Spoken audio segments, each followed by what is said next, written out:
お電話ありがとうございます。おじいの朗読者です。本日の朗読は、泥棒でございます。最後までお楽しみくださいませ。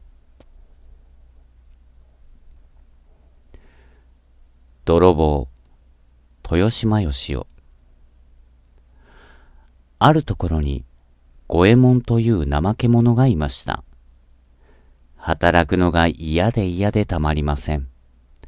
何か楽に暮らしていける道はないかと考えていますと、昔、石川五右衛門という大盗人がいたということを聞いて、自分も五右衛門という名前だから、泥棒になったらいいかもしれないと考えました。それで彼は家を飛び出して、ある橋の下に住みました。昼間はそこで寝て暮らし、夜になると盗みに出かけました。ところが、そうやすやすと人のものを盗めるものではありません。毎晩しくじってばかりいて、ろくろくご飯も食べられない始末になりました。ある日なんか、一晩中駆け回っても、物を盗むことは言うまでもなく、ゴミだめから食べ物の余りを拾い取ることもできないので、まだ朝の暗いうちにぼんやり帰ってきました。そして橋の欄干にもたれて、どうかして上手な泥棒になる工夫はないものかと、しきりに考えていました。すると、横の方からひょっこり、一人のおじいさんが出てきました。五右衛門はびっくりして尋ねました。あなたは誰ですか？わしは仙人じゃ。と、おじいさんは答えました。よく見ますと、真っ白な長いひげが生えていて、手には節くれだった杖をつき、なんだかわからないボロボロの着物を着て、なるほど、仙人らしい様子でした。五右衛門は喜びました。仙人ならいろんな術を知っているに違いないから、それを教わって上手な泥棒になろう、と考えました。仙人ならいろんな術を知っていますか？と彼は尋ねました。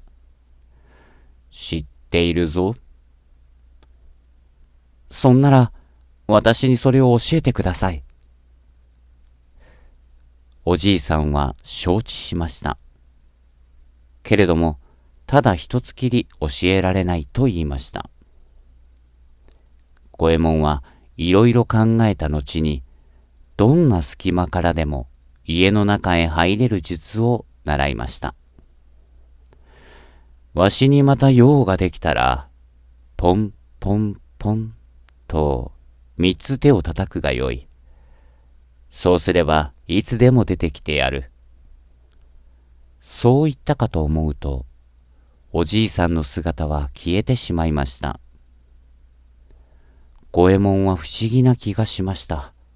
けれど、もうおじいさんのことなんかはどうでもいいのです。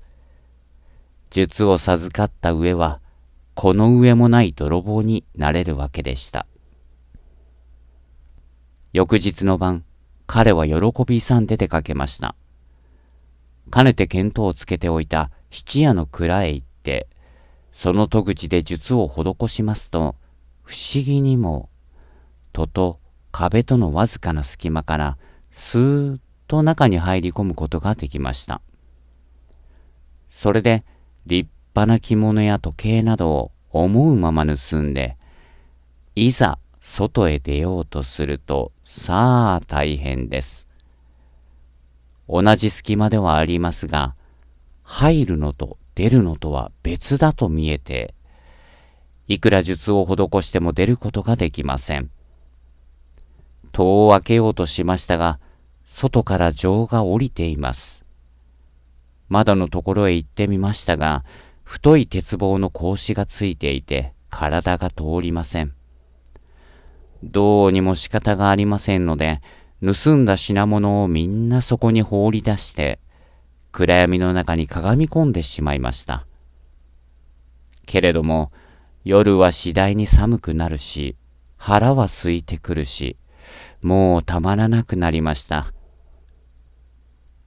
夜が明けて、番頭が蔵の戸を開けに来ましたとき、五右衛門は泣き顔をしながらも、捕まっては大変ですから、いきなり中から飛び出して、番頭があっけに取られている間に、一生懸命逃げ出してきました。入るだけ入ってもダメだ、と五右衛門は考えました。それで夜になりますと、橋の上に立って手をポンポンポンと三つ叩きました。例のおじいさんがどこからかひょっこり出てきました。五右衛門は頼みました。あの術はダメです。今度はどんな隙間からでも家の中に入ってまた出られる術を教えてください。それはダメだ、とおじいさんは答えました。出るとか入るとか一つの術しか教えられない。それにまた今度新たな術を教わると前の術はもうできなくなるから、よく考えて何なりと一つを望むがよい。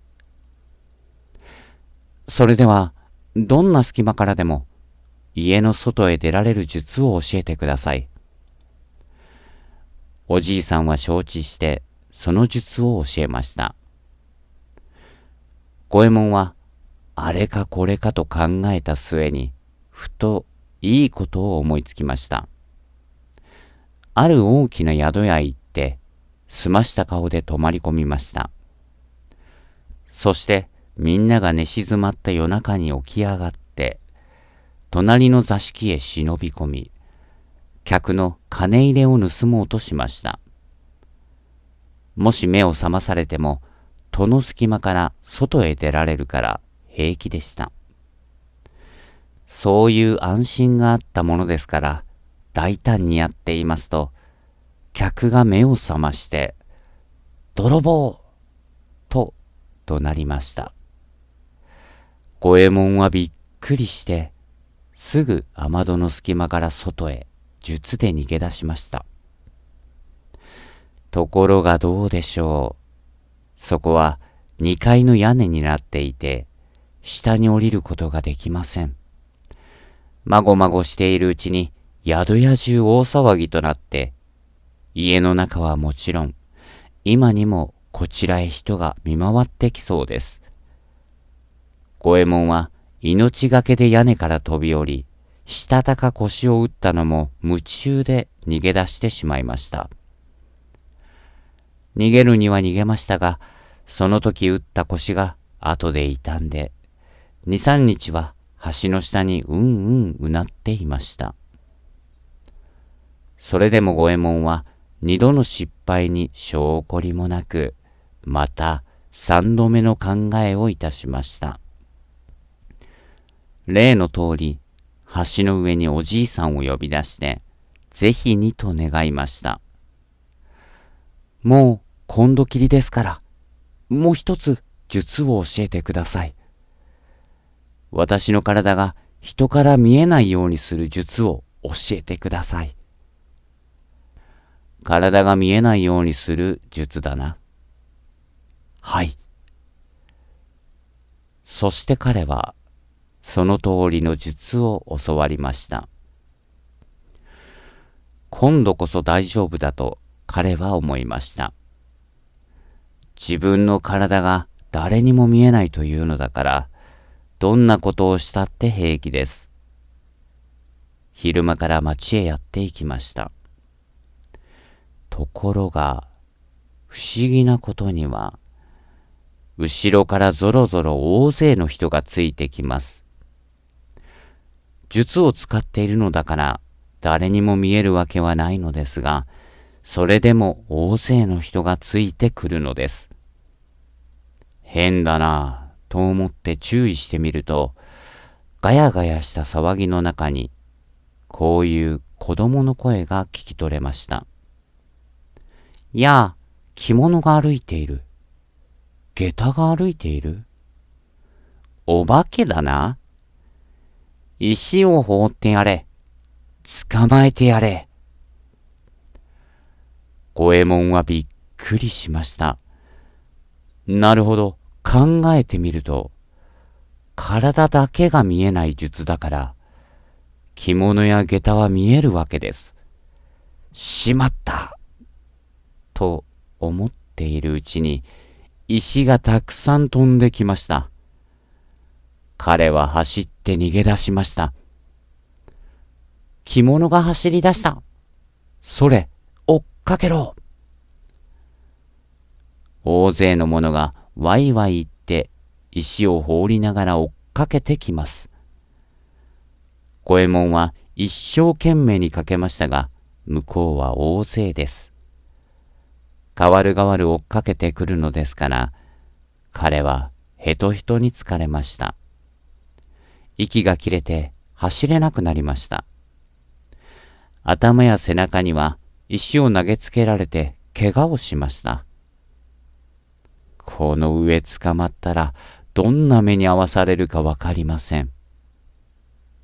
彼は下駄を脱ぎ捨て、着物をも脱ぎ捨てました。そして真っ裸で逃げました。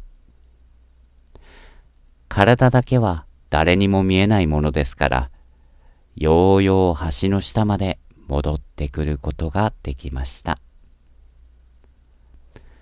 彼はもうどうすることもできないで、裸の上からむしろをかぶってガタガタ震えていました。頭や背中の傷からは血が流れ出し、それがズキズキ痛んで、身動きすることさえできなくなりました。今度は五右衛門も全く閉口してしまいました。夜になると、痛みと寒さとで今にも死ぬような思いをしながら橋の上まで這い出してきまして、ポンポンポンと手を3度叩きました。白ひげのおじいさんがひょっこり出てきてニコニコ笑っています。五右衛門は泣かんばかりに願いました。もう術はいりませんから、どうぞ着物を一枚と食べ物を少しくださいませ。お願いでございます。すると、あはははは、と、びっくりするほど大きな笑い声がしまして、大バカ者の五右衛門、と叫んだものがあります。五右衛門は地面にすりつけていた顔を上げて眺めますと、もうおじいさんの姿は影も形もありません。そして木の葉を綴った着物が脱ぎ捨ててあって、その上に握り飯が一つちょんと乗っかっていました。五右衛門はあっけに取られてしばらくぼんやりしていましたが、やがて正気に帰ってから、これはきっと神様が意見をしてくださるのか、それとも狐か狸に化かされたのか、どちらかだろうと思いました。どちらにしても自分が泥棒なんかをやるからこんなことになるのだと考えました。彼はその握り飯を食い、木の葉の着物をつけ、橋の欄干につかまって立ち上がりました。もうこれから泥棒なんかはよそう、と決心しました。